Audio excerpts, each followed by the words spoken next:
All right, all right, all righty, all right. What is happening, everybody? My name is Pete, but you probably already knew that. But in case you didn't, you guys are watching the one and only Paid to Drive and Paid to Drive Vlogs, day number 1156.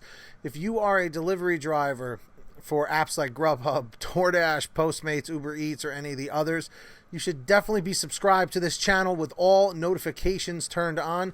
Hit that red subscribe button down below. And of course, hit the little bell to the right and set it to all so you don't miss any updates.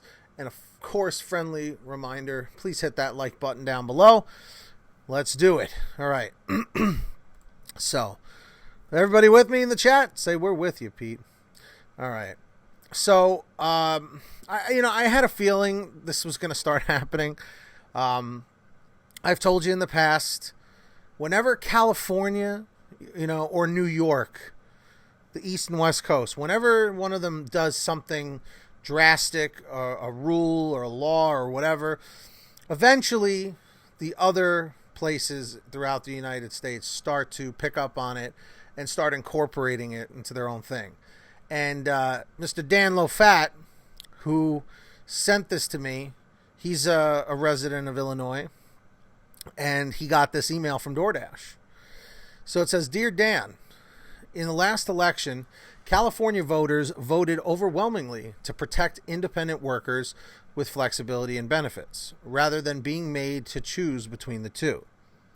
Now, legislators in Illinois could consider whether a similar model would benefit independent workers here too.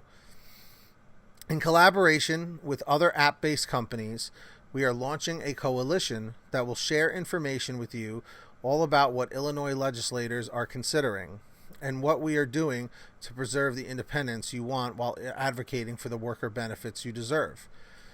We recognize your independence and flexibility is more important now than ever. Many of you are juggling family responsibilities, balancing school, retirement, and trying to earn some extra money during this challenging time. And we're committed to working alongside you to protect that way of life for you and ensuring your voice is heard in the process. Please visit the website independentworkil.org, where you can learn more about opportunities to protect your independence. Connect with other independent workers and hear their stories and learn about the ways to get involved." So, what do we think with this? Well, first and foremost, like I said in the beginning of this, I knew this was going to start happening eventually, where they're going to try and start figuring out an AB5 or a Prop 22 sort of a thing with the benefits and all that stuff. And, they're saying, with the new administration coming in and stuff, that they may put back into play the Assembly Bill 5, where, drivers would lose their freedoms and have to become employees. Like I've said a million times, again, and I'm not trying to get political, I always would prefer to be an independent contractor, period. I do not want to have to check in with somebody, have a manager, be on a regular payroll or whatever, where I have to accept every order and stuff. Like, how does that work with your car, with your maintenance on your vehicle? If you're an employee, you better give me a car to use, But, for instance, like Domino's drivers use their own car. So how does that work? Do they get a cut for gas? Do they get a cut for repairs? If their car breaks down, they can't work. What, are they fired? It doesn't make sense. These jobs were never meant to be employee jobs. But what I do feel is that what these companies should be doing is, let's say for every 1,000 deliveries that you complete, put you up into a higher tier towards getting benefits or something like that. So like you show your dedication, you get rewarded. They'll put you on a health plan or something like that. I'm no genius with this kind of stuff. I'm just a driver like you guys, just, advocating here.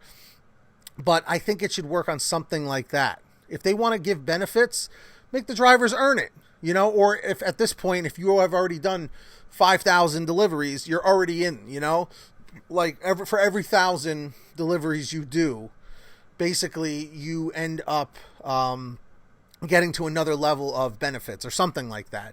Because then that way, think about it, drivers would say, you know what, I'm going to take those $3 orders that I have to drive 70 miles for so I can get health care. Maybe they should do it on a system like that. But the problem is they don't want to do that. You know, they don't want drivers to hang around for 5,000 deliveries. They in fact, they just want new drivers all the time so that they don't cherry pick. But what they're not understanding is if you have more loyal drivers, those orders are going to get out, man. If you treat your employees or your partners, you know, with respect, you will get respect back. If you're constantly backhanding your workers, you think they're going to want to go over and above for you. And this is just like with any job. You know, I worked in retail when I was in college for 3.5 years, you know, and we got paid, you know, pennies. You know, luckily, at least I had good management. You know, I got along with most of my employees, you know, my coworkers and stuff. So it wasn't too bad. But for, you know, back in, what was it, 2006 I started, 2007, 2008, 2009, around that time. You know, I was getting paid like $8.40 an hour. $8.40 an hour. You know what I mean? Like, what are you going to do with that?